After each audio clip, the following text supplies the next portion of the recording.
Bwana asifiwe. Amen. Nimefurahi kuona wapendwa. Tulikuwa tumepanga kwa muda mrefu kwamba tutakuwa na maombi ya kujiweka wakfu, na ile siku ndio hii. Tunaingia kwenye kipindi chetu cha neno la Mungu fupi kwa ajili ya kujiweka wakfu mwaka 2026. Tutakuwa na ujumbe wetu wa mwaka huu, mwaka wa kumtumikia Bwana. Some neno la Mungu kwenye kitabu cha Samueli wa pili sura ya 11 mstari wa kwanza hadi wa 4. Alafu nitasoma Mambo ya Nyakati wa pili sura ya 20 mstari wa kwanza. Neno la Mungu linasema hivi: hata ikawa mwanzo wa mwaka mpya, wakati watokapo wafalme kwenda vitani, Daudi akampeleka Yoabu na watumishi wake pamoja naye na Israeli wote, wakawaangamiza wana wa Amoni, wakauhusuru Raba, lakini Daudi mwenyewe akakaa Yerusalemu. Ikawa wakati wa jioni, Daudi akaondoka kitandani, akatembea juu ya dari ya jumba la mfalme. Naye alipokuwa juu ya dari, aliona mwanamke anaoga, naye huyo mwanamke alikuwa mzuri sana, wa kupendeza macho. Naye Daudi akapanda, akapeleka, akauliza habari za yule mwanamke. Mtu mmoja akasema, je, huyo si Bathsheba binti Eliabu mkewe Uria Mhiti? Basi Daudi akapeleka wajumbe, akamtoa na akaingia kwake, na akalala naye, maana yule mwanamke amekwisha kutakasika unajisi wake. Kisha akarudi nyumbani kwake. Ukisoma Mambo ya Nyakati ile wa kwanza 21, maandiko yanazungumza kitu hicho, lakini kwenye kitabu tofauti. Inasema hata ikawa mwanzo wa mwaka mpya, wakati watokapo wafalme kwenda vitani. Hata ikawa mwanzo wa mwaka mpya, watokapo wafalme kwenda vitani, Yoabu akaongoza mashujaa wa jeshi, akaiteka nyara nchi ya wana wa Amoni, akaja akauhusuru Raba, lakini Daudi akakaa Yerusalemu. Naye Yoabu akaupiga Raba, akauangamiza. Bwana Yesu asifiwe. Amen. Maandiko yanasema hivi: hata ikawa mwanzo wa mwaka mpya. Kwenye maandiko, kwenye Biblia, kitabu hiki kitakatifu kinazungumzia pia mwanzo wa mwaka. Kuna matokeo toka zamani yaliwahi kutokea mwanzo wa mwaka mpya. Kila mwaka una mambo yake. Huu ni mwaka, ulikuwa mwaka mpya katika kipindi hicho cha Israeli ya kale. Na katika kipindi hiki alikuwa anaongoza nchi, mfalme alikuwa anaitwa Daudi. Daudi ndiye alikuwa mfalme wa Israeli wakati huo. Kwa hiyo kama kipindi cha mwaka mpya, mwaka unaanza, kulikuwa ni kipindi ambacho wao walianza na vita. Kulikuwa na vita kati ya Israeli na taifa lingine la wana wa Amoni. Na kwenye hii vita maandiko yanasema, ukisoma pale, wakati watokapo wafalme kwenda vitani. Ukisoma historia ya kale au ya mataifa ya kipindi kile cha Israeli ya kale, sio ya sasa hivi, utagundua kwamba mara nyingi sana wafalme walikuwa wanaenda vitani. Sio tu wafalme wa Israeli, wafalme karibu wa mataifa yote. Nguvu na thamani ya mfalme, ule uwezo wa mfalme ulikuwa unaonekana wakati wa vita. Na kama vita ikitokea, wafalme walikuwa wanakuwepo kwenye vita kuongoza majeshi, wale mashujaa wa vita. Na kama jeshi likishinda, hiyo ndio ilikuwa inampa thamani yule mfalme, kuonyesha kwamba tuna mfalme ambaye chochote kikitokea tuko salama. Kwa hiyo wakati ule ilikuwa ni muhimu sana mfalme kwenda vitani. Ndio wanaona vita vingi sana wafalme walikuwa wako kwenye vile vita. Katika kipindi hiki cha mwaka huu ambao maandiko yanasema ilikuwa ni kipindi cha mwanzo wa mwaka mpya, kipindi ambacho wakati wafalme wanapotoka kwenda vitani, Daudi alikuwa anajua kwamba anawajibika kwenda vitani mwaka ule ulipoanza. Sababu mwaka ulianza, lakini ulianza kukiwa kuna vita. Ulianza wakiwa wamezungukwa na maadui. na mwaka umeanza. Nataka niseme kitu kimoja wakati tunapoenda kwenye haya maombi. Japokuwa watu wanashangilia mwaka mpya, tunapopokea mwaka mpya, kila mtu anashangilia, wengine wanapiga madebe, wengine wanapiga matarumbeta, kila mtu anafanya kitu chake. Si kwamba wale watu wote unaona wanashangilia mwaka mpya ni watu wenye furaha.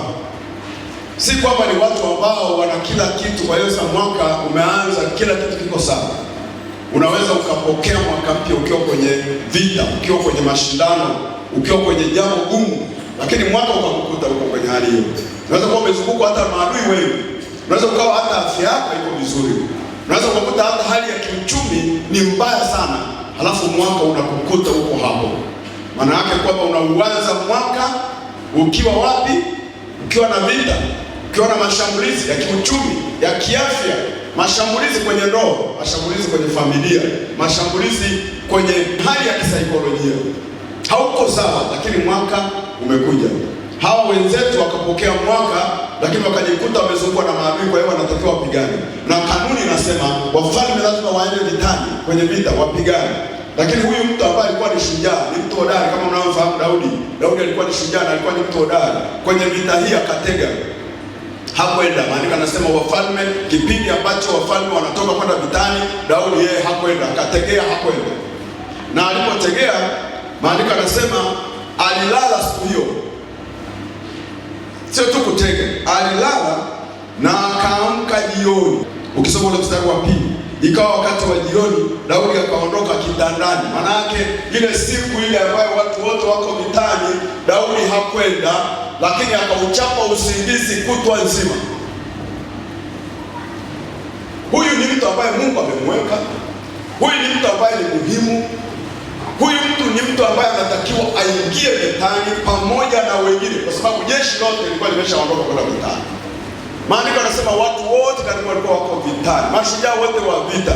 Yeye hakwenda, akamtuma mtu anaitwa Yoabu ambaye alikuwa ndio jemadari mkuu wa jeshi. Ni kwa nini andiko hili linamwandika Daudi na anabaki kwenye kumbukumbu mpaka leo? Ni kwa sababu alikuwa ni mtu aliwajibika kufanya jambo, lakini hakulifanya, na ilikuwa ni muhimu alifanya. Kwa hiyo historia ikamweka kwenye kumbukumbu kama mtu muhimu, mtu ambaye amepakwa mafuta, mtu ambaye ana nguvu za kutatua mambo, mtu ambaye anaweza akafanya jambo akaleta mabadiliko. Lakini mtu huyu akaamua kubaki nyumbani, na alipobaki nyumbani, maandiko yanasema akalala mpaka jioni ndio akaamka, kuonyesha kwamba kuna watu ambao Mungu amewapa nafasi nzuri, nafasi kubwa, lakini hawawajibiki kwenye nafasi zao, na matokeo yake wanawaachia wengine wanawajibika, wao wanakaa nyuma. Na unakuta mtu kama huyu alifanya uzembe mkubwa sana, maana hata kutokwenda vitani, lakini bado alilala. Maandiko yanasema akaondoka jioni, maana yake kutwa nzima alikuwa amelala tu. Hivi unaweza ukaamini kwamba kuna mtu ambaye maisha yake mwaka jana vile alivyokuwa anaishi hata badilika kitu kama ufahamu wake na mawazo yake hata yabadilisha. Yaani kama wewe ulikuwa unalala tu, hujui kama kuna nini kinachoendelea kwenye ibada, hujui nini kinachoendelea kanisani, unawaachia wengine tu, unawaachia wengine maombi, unawaachia wengine kutoa, unawaachia wengine kila kitu. Maana yake ni kwamba Mungu amekuweka na anajua kabisa una uwezo wa kufanya vitu, lakini inawezekana ufanye, na unaingia mwaka mwingine ukiwa hivi. Nini kilichomkuta Daudi kwenye kuingia mwaka mpya bila kuwajibika? Daudi alipoingia mwaka mpya bila kuwajibika, kwanza alilala mpaka jioni. Uzembe kabisa, kulala. Hivi unajua kuna watu wengine hata ibada anaweza asije akalala tu. Nalala. Mwingine tu amepata tu kisingizio kidogo basi haendi. Na unataka mwaka sasa mambo yaende vizuri. Sikiza nikwambie mpendwa, hata kama tutajiweka wakfu, lakini kama moyoni mwako ukusudi kufanya mabadiliko, utashangaa mwaka huu unakuwa kama mwaka uliopita. Hakuna kitu kipya kitakachotokea kwenye maisha yako. Lazima ukusudie moyoni kwamba najiweka wakfu kwa Bwana ni kuwajibika. Umeingia mwaka na vita, ni kupigana vita. Kuingia kwenye mashindano, ushindane pamoja na wanaoshindana, upigane pamoja na wanaopigana. Ndipo utaona matokeo mapya ya mwaka 2026. Tuko pamoja watumishi wa Mungu. Ukitegea unabaki vile vile. Daudi alipotegea nini kilichotokea? Maandiko yanasema akaamka saa ngapi? Saa ngapi? Jioni. Amelala tu. Na wakati analala wenzake wanafanyaje? Wanapigana vita. Wakati unalala wenzako wanafanyaje? Wanafunga. Wenzako wanafanyaje? Wanaenda kwenye vipindi. Wenzako wanamtumikia Mungu kwa bidii. Inawezekana umelala tu, yaani huwajibiki. Na wakati Mungu amekupaka mafuta, amekupa afya, amekupa uzima, amekupa nguvu ili utumike. Sasa kilichotokea, maandiko yanasema Daudi akaondoka kitandani, akatembea juu ya dari la jumba la mfalme, na alipokuwa juu ya dari aliona mwanamke anaoga. Unajua shetani anajua kwamba mtu yoyote mzururaji, mtu yoyote ambaye hana malengo, mtu yoyote hapangi mipango, hana mikakati, shetani anakupa mkakati kwa vyovyote vile. Kwa vyovyote vile. Yaani kama uko huko tu. Yaani hakuna namna binadamu anaweza kuwepo tu. Nataka nikwambie hicho kitu. Binadamu hawezi kuwepo. Kama haujiwajibishi kwenye eneo fulani, kuna namna utawajibika kwenye eneo lingine. Utawaza hili, utawaza lile. Maana akili haiwezi kulala kwa sababu wewe hutaki kutoka. Na kama utasema mimi bwana nataka tu nizunguke mtaani, huko utakutana na vitu vingi vya kupitia unajisi. Vingi, maana kuna kitu cha kufanya. Utakuta huyu atakusemesha hiki, huyu atakwambia neno hili, ili mradi uvurugwe kwa sababu hauna mpango, hauna lengo, hauna kusudi la kufanya chochote katika ufalme wa Mungu. Na sisi tuko kwa kusudi la Mungu. Daudi alikuwa kwa kusudi la Mungu. Wakati wa kuwajibika ulipokuwa umefika, Daudi alitakiwa awajibike. Tuko pamoja wapendwa? Wajibika pale mahali ambapo ni fursa yako kuwajibika. Daudi alipokuwa anatembea kwenye nyumba lake nzuri, ni mfalme, yuko gorofani anatembea, shetani akaona huyu mtu ameacha kusudi la Mungu, anazunguka kwenye nyumba lake, tunaweza tukampa kazi nyingine ya kufanya. Maandiko anasema akamwona mwanamke mzuri akiwa anaoga, akiwa juu. Wale jamaa kwa sababu alikuwa juu gorofani, akamwona. Alipomwona akampenda yule mama, na alikuwa mke wa mtu. Shetani akamwambia mchukue. Kumbuka ni kipindi cha vita. Ni kipindi watu wanatoa uhai. Ni kipindi watu wanapambana, wanapigana kutetea taifa. Lakini huyu mtu huyu ana shughuli nyingine tofauti. Mimi nataka nikwambie, unaweza ukaona watu kanisani, wengine wanakuja kwenye ibada, lakini kuna watu wengine mambo yao ni tofauti kabisa. Hivi wewe hujajua kwamba kuna mtu anaenda kwenye ibada, lakini mrengo wake wa maisha ni tofauti kabisa. Ndicho kilichotokea Daudi. Wakati watu wanahusika kupigania taifa, kupigania nchi, yeye ana mikakati tofauti kabisa. Akamchukua yule mke wa Uria kwa kifupi, na alipochukua yule mke wa Uria, Biblia inasema akalala naye, na matokeo yake yule mama akapata ujauzito siku hiyo. Na unajua baada ya ule ujauzito shetani alimtengenezea kitu kingine, akamwambia umeshafanya uharibifu, ni aibu. Kwa hiyo jambo la kufanya, hakikisha kwamba unafunika hii dhambi wasijue. Kwa hiyo kwenye kufunika dhambi alifanyaje? Alimuita mume wake kutoka vitani ili aje akae na mke wake siku 2-3, na akikaa na mke wake siku 2-3 ile mimba isidiziwe kwamba ni ya yule mume wake. Yule mwanaume alipoambiwa mfalme amesema urudi nyumbani ukakae na familia, alirudi kwa yule baba. Alikuwa anaitwa Uria.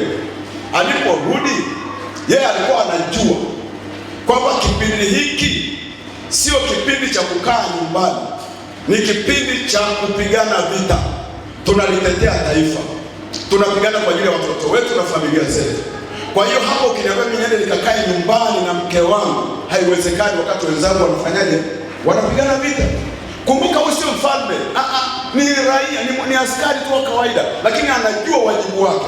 Kwamba hiki ni kipindi gani, haya ni majira gani, natakiwa nifanye nini. Hebu mpendwa, ujue mwaka huu ni majira gani, unapaswa kufanya nini ili adui asiteke nafasi yako, adui asikushushe, adui asikunyang'anye vitu ambavyo Mungu amekusudia kwenye maisha yako. Lazima ujue wakati.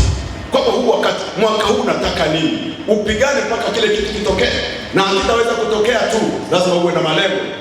Bwana Yesu asifiwe. Lazima uwe na malengo. Lazima uwe na mkakati. Uria alipoambiwa rudi nyumbani, Biblia inasema hivi, alirudi lakini hakulala ndani, akawa anakesha nje. Maskini yule baba amerudishwa ili aje akae na mke wake. Biblia akasema moyoni mwake, akasema siwezi kwenda kulala na mke wangu chumbani wakati wenzangu wanapigana vita. Kwa hiyo alichokifanya nini? Ni mkesha, kuombea jeshi ipate ushindi. Maana yake nini? Huyu askari ni askari anayejua vita, anayejua wajibu. Hata ukitaka kumtoa kwenye wajibu wake, hawezi kukubali. Ukiwa hivyo utafanikiwa. Ukiwa hivyo utashinda. hata hayo majaribu yanayokuzunguka yataondoka kama ukiawekea mkakati na ukasema sitoki kwenye mkakati, hakuna kitu kitakachonitoa. Utashangaa sana, mambo hayatakuwa kama mwaka uliopita. Bwana Yesu asifiwe. Bwana asifiwe. Maandiko anasema akakataa. Daudi akafuatilia kujua kwamba alikuja na aliingia ndani na alilala na yule mama, akagundua hakuingia wala kulala. Basi akasema okay, sasa dawa nyingine ni kumuua. Unajua dhambi ile moja tu ya kutokuwajibika imeleta dhambi nyingine ya kutembea na mke wa mtu, imeleta dhambi nyingine. Wazo jipya, shetani akampa wazo lingine, muue ili kufuta ushahidi. Kwa hiyo matokeo yake Daudi akatoa amri kwamba huyu Uria anajifanya anapenda sana vita anajifanya anajua sana kupigana Sasa mchukueni, mpelekeni vitani, lakini mumweke kwenye mstari wa mbele, halafu mumwachie mwenyewe. Maana yake wanakwenda na wewe, wakifika wanakuambia tangulia mbele, halafu wanakaa nyuma, unabaki peke yako. Na Daudi alijua kabisa akienda hivyo atapigwa kwa, na ndicho kilichotokea. Jemedari wa vita alitanguliza mbele, wakamwacha peke yake, Uria akapigwa na akafa vitani. Halafu baada hapo nini kilichotokea? Daudi akamchukua yule mke wake akamuoa. Jambo hili lilianza kwa kutokuwajibika tu, uzembe. Hivi wewe niambie, yale maisha unayoishi ya kudharau, ya kupuuza, ya kutokuwajibika, hebu niambie faida yake mpaka leo. Wewe changanua tu. Sawa, ulilala. Baada ya kulala, ulipoamka, hukuona ibada ni kitu cha maana. Baada hapo ulifaidi nini? Utagundua hamna kitu. Bwana Yesu asifiwe. Huu ni mwaka wa kumtafuta Bwana, mwaka wa kumtumikia Bwana, mwaka wa kuliitia jina la Bwana, mwaka wa kuwajibika mbele za Bwana. Na tukifanya hivyo, Bwana ataonekana nyumbani, ataonekana kazini, ataonekana tukienda mitaani, ataonekana kukupa kibali, ataonekana kukufanikisha. Huu ni mwaka wa kuliita jina la Bwana. Bwana Yesu asifiwe. Amina. Tusikubali. Lakini ukisoma hiki kitabu kingine cha Mambo ya Nyakati, tunaona nini pale? Tunaona anazungumzwa Daudi hivyo. Yaani vitabu viwili vimemzungumza huyu mtu aliyefanya uzembe akiwa ni mtu hodari na shujaa. Daudi alikuwa ni hodari na shujaa, lakini mahali pa uzembe Biblia haikuacha kumsema. Hivi nyinyi mnajua kuna vitabu vinaandikwa juu ya kila mtu. Kama Mungu leo akitaka kuifunua historia yako yote, iko imeandikwa. Ulimwengu wa roho huwa haubakizi kitu cha mtu, unaandika maisha yote ya mtu. Ndio maana unaona Daudi alipokuwa anafanya, kumbukumbu zipo. Alipofanya mema iliandikwa, alipofanya uzembe inaandikwa. Na Biblia, kitabu cha Agano la Kale, hakikuficha kitu, hata kama ni cha aibu kilitangazwa, kuonyesha kwamba ulimwengu wa roho unaifanya. Hivi nyinyi mnajua kwamba maandiko haya yaliyoandikwa, ukiona kitabu kimeandikwa kwenye Biblia, unakuta aliandika mambo ambayo hata yeye mwenyewe hakuwepo, kwa sababu Roho Mtakatifu alifunua hata mambo ya kwanza ambayo yeye mwenyewe alipozaliwa alikuwa hayajui. Musa anaandika kitabu cha Mwanzo, wakati yeye mwenyewe mwanzo, wakati Mungu anaomba Musa hakuwepo. Aliyapata wapi? Yako rohoni yameandikwa. Historia yako ikaandikwe kwa namna ya baraka, kwa namna ya sifa, na mwaka 2026 ukawe ni mwaka mpya uliojaa baraka katika maisha yako kwa jina la Yesu. Amina. Amina mpendwa.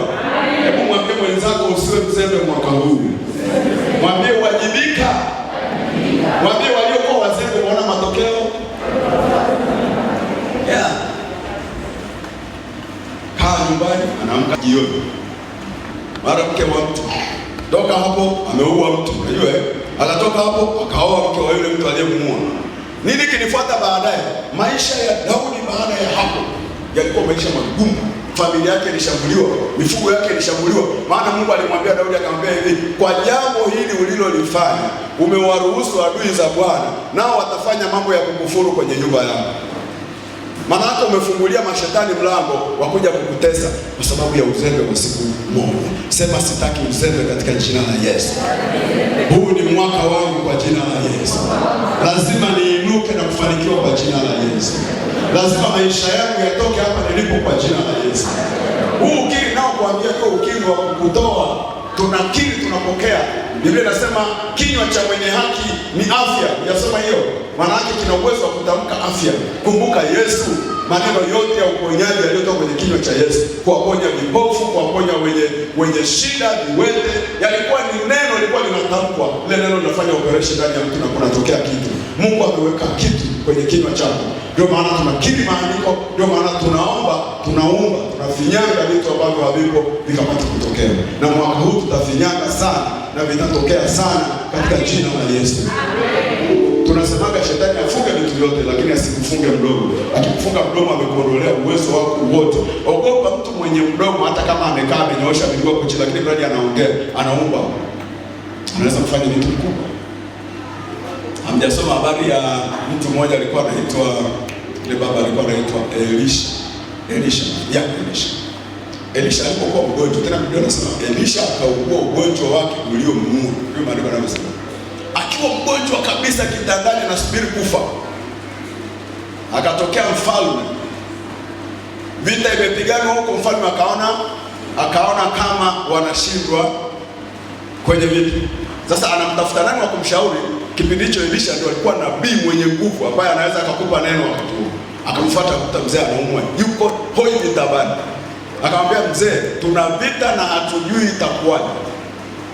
Elisha akamwambia okay, pamoja na kwamba mimi ni mgonjwa naumwa, anytime naweza kuondoka, lakini nenda kachukue mshale na podo lake, upinde na podo lake, afu uje nao. Akaenda akachukua, akamwambia sasa ni upande gani adui yako aliko? Akamwelekeza kwamba adui anatokea hapo upande fulani. Akamwambia sasa chukua mishale, piga huko adui anapotokea. Kwa hiyo bwana, sio kwamba anamuona tena, alimwambia apige kwa kupitia dirishani, maana yake alikuwa ndani kwenye matobotobo haya dirisha. Akamwambia piga ule upande ambao unajua ndiko adui anapotokea. Ndio bwana akapiga. Kwa wale wasomaji, alipiga mishale mingapi? Mitatu. Halafu ile nabii akasemaje? Nabii akakasirika, akamwambia hukupaswa kupiga mitatu, ulipaswa upige mingi uwezavyo, ili ushinde mara nyingi iwezekanavyo. Lakini kwa sababu umepiga mitatu, utashinda mara ngapi? Sasa maandiko na vitu vizuri sana, utashinda mara tatu. Kuonyesha nini? Jinsi unavyopiga mishale mingi ndivyo unavyoshinda mara nyingi. Ndivyo walichokuwa nasema. Alafu baada yule mzee kusema hivi, sio kwamba yeye alipona, alikuja mkafa, lakini ni ukweli, alipoondoka yule mtu alienda akapata ushindi mara tatu, kuonyesha kwamba neno lina nguvu ya kuumba. Tunapoingia kwenye maombi ya leo, tukikwambia tamka, kiri, kwa sababu leo tunaomba jambo jipya, inawezekana halijawahi kuwepo katika maisha.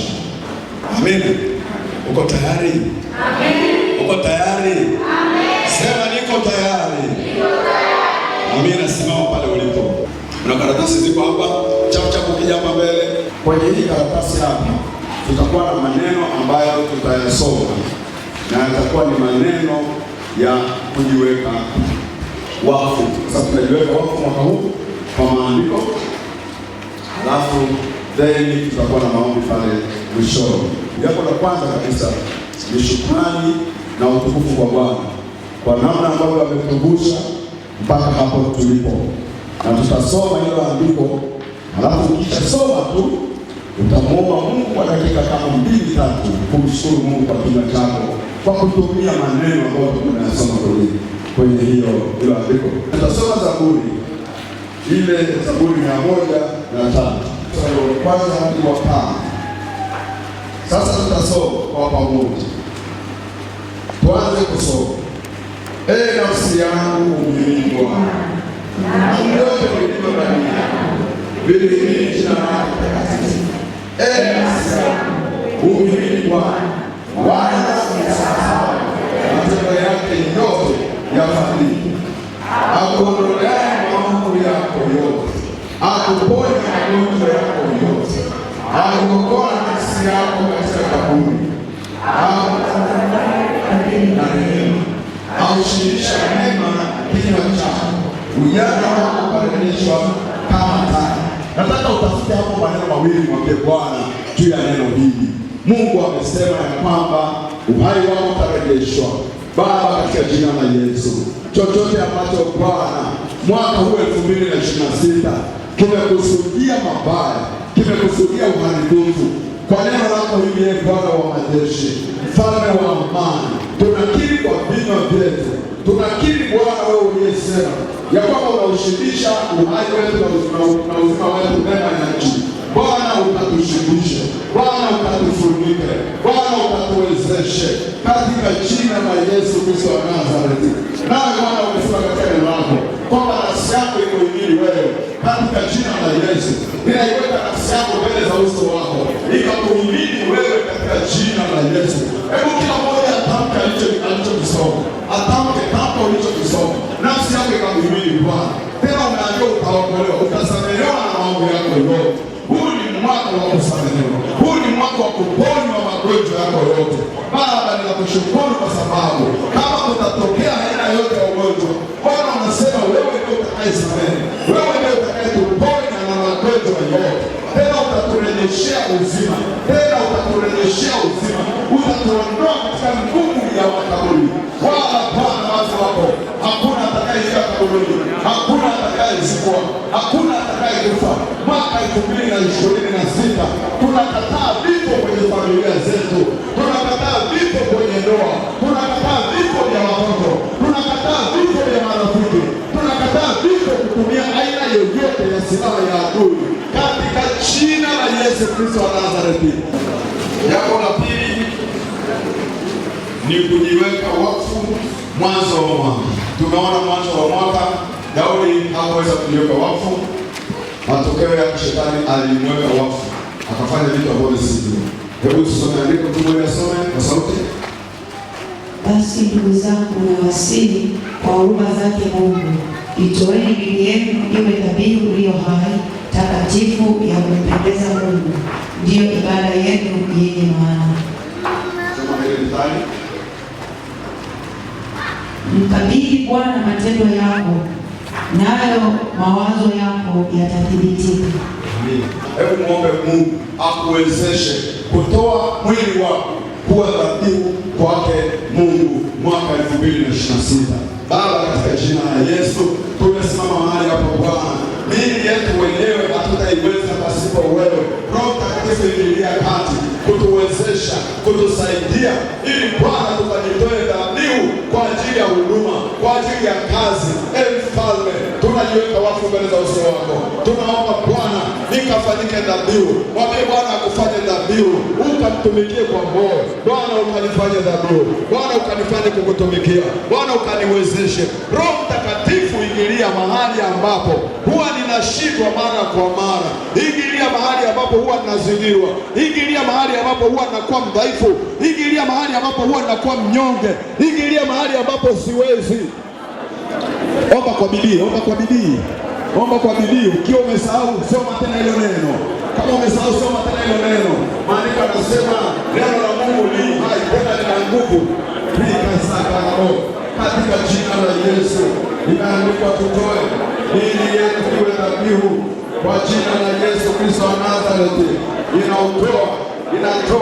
Inatoa mbele zako Bwana mwili wangu uwe dhabihu takatifu ya kukupendeza wewe, na ibada yangu iwe ndio ibada yenye maana. Mwaka huu natangaza ibada yenye maana kwenye maisha yangu, ibada yenye maana nyumbani kwangu, ibada yenye maana mioyoni mwangu, ibada ya maana katika jina la Yesu. Ingilia kati ibada zako, mwambie Mungu aingilie kati ibada zako. Usiwe na ibada migevu, usiwe na ibada za kucheka. Mwambie nihuishe Bwana, niwapo dhaifu nihuishe, niwapo siwezi nihuishe, niwapo sina nguvu nitie nguvu, ili Bwana mwili wangu ufanyike kwa dhabihu, mwili wangu ufanyike kwa dhabihu, mwili wangu ufanyike kwa dhabihu. Mwili, sikia sauti ya Bwana, ninakuweka kwa dhabihu mbele za Bwana, nakuweka kwa dhabihu mbele za Bwana katika jina la Yesu. Uwe dhabihu kwa Bwana, uwe dhabihu kwa Bwana.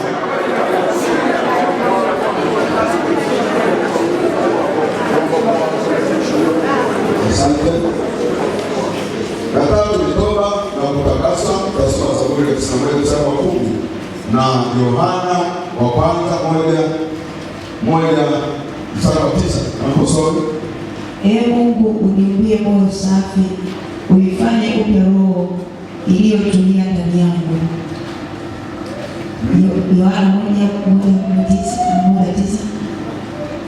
tukiziungama dhambi zetu, yeye ni mwaminifu na wa haki hata atusamehe dhambi zetu, kututakasa na udhalimu wote.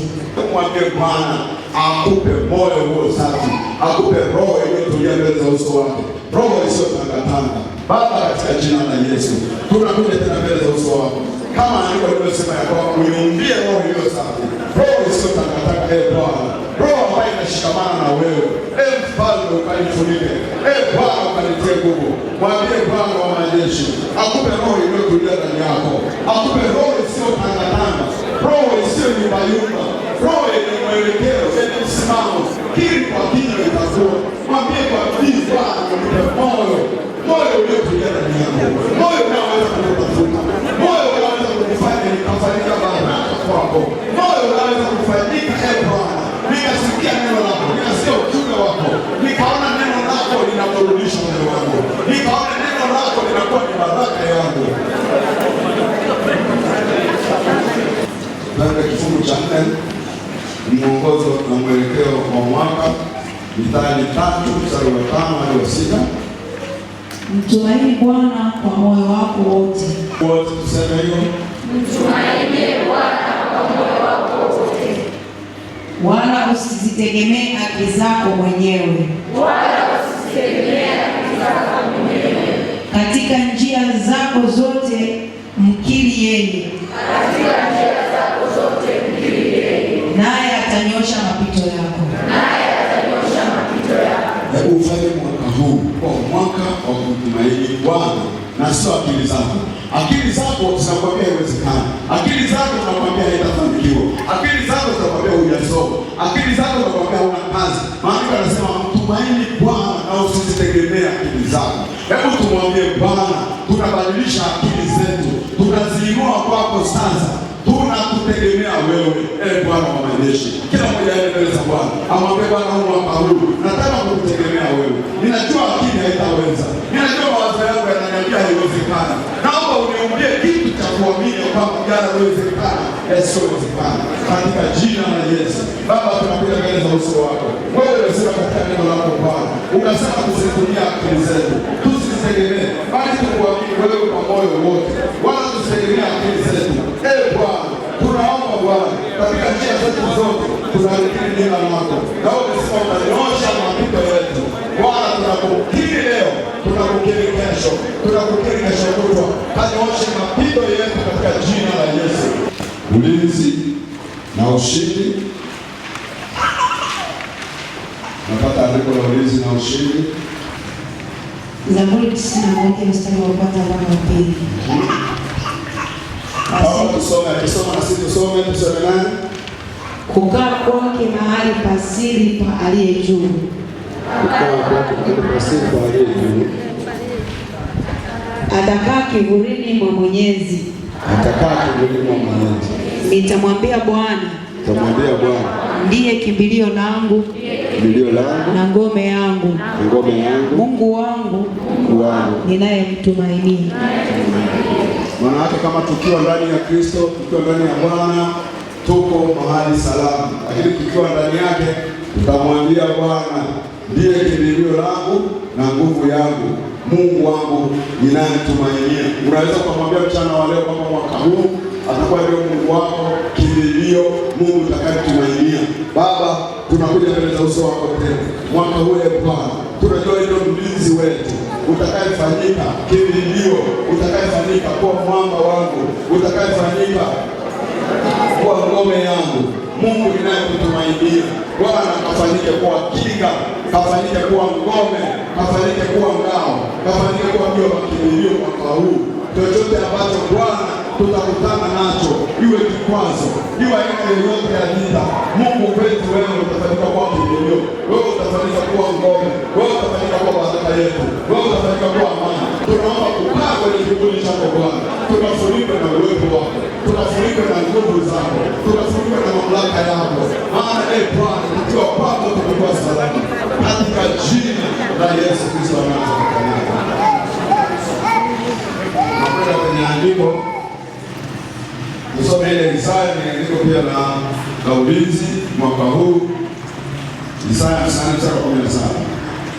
kila silaha itakayofanyika juu yako haitafanikiwa, na kila ulimi utakaoinuka juu yako katika hukumu utahukumiwa kuwa ni uongo.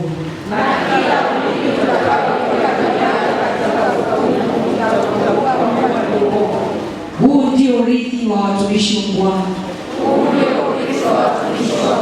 na haki yao itokayo kwangu, asema Bwana. Kila silaha itakayofanyika juu yako haitafanikiwa. Hebu sema, kila silaha itakayofanyika juu yangu mwaka 2026 haitafanikiwa katika jina la Yesu. Wala ulimi wowote utakaojaribu kuinuka kunifitini, kunichongea, kunisemea uongo kwa jina la Yesu, huo ulimi utahesabiwa kuwa kosa, hautakuwa na maana, maana maneno yao hayatakuwa na thamani, yatahesabiwa kuwa si kitu kwa jina la Yesu.